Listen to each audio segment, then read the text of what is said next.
अस्सलाम वालेकुम व्यूवर्स। उबलते दूध में ब्रेड डालें और साथ में बिस्किट डाल दें। ना ही कोई ये हलवा है और ना ही ये कोई केक, लेकिन जो भी है यकीन करें आप खाने से हाथों को रोक नहीं पाएंगे। स्टेप बाय स्टेप एक एक चीज़ बताऊंगी, तो चलें शुरू करते हैं। 1 लीटर मैंने दूध लिया। ये रेगुलर दूध है जो सभी घरों में होता है। आप जौन सा मर्जी दूध ले लें, पानी वाला ले लें, डिब्बे वाला ले लें, कोई इशू नहीं।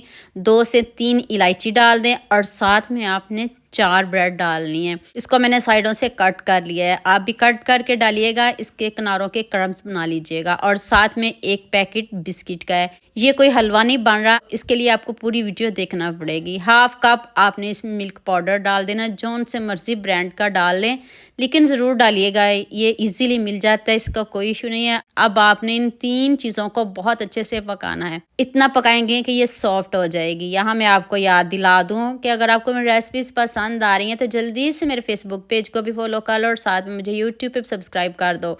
ये आपकी तरफ से प्यार होता है, मोहब्बत होती है, खुशी होती है कि आपको मेरी रेसिपीज़ पसंद आ रही हैं। बिस्किट, ब्रेड और मिल्क पाउडर देखें कितने अच्छे से पक गया है। बस हमने इसको इतना ही पकाना है। अब आपने इसको ब्लेंड करना है। अगर आपके पास इस तरह का ब्लेंडर नहीं है तो टेंशन ना लीजिएगा, आप जग में डाल के इसको पीस लीजिएगा। जूस वाले जग तो सभी घरों में होते हैं, इसलिए कोई बहाना नहीं चलेगा। आपने वो वाला जग लेना है और इसको बहुत अच्छे से ब्लेंड कर लेना है। तो दोबारा से चूल्हा ऑन करेंगे, अब इसको गाढ़ा करेंगे। अभी हमने इसमें चीनी नहीं डालनी। ये क्यों नहीं डालनी ये अभी आगे जाके बताती हूँ। इधर बिस्किट भी मीठे हैं, आपने ज़्यादा चीनी नहीं डालनी।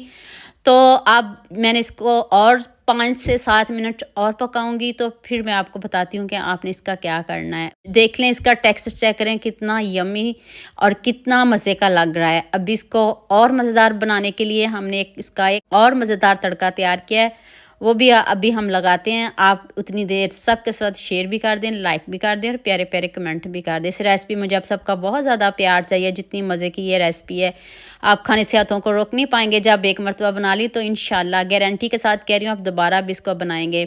बस आपने इसको पकाना बहुत अच्छे से है, पहले भी पकाना है और बाद में भी पकाना है। 2 मरतबा इसको आपने पकाना है।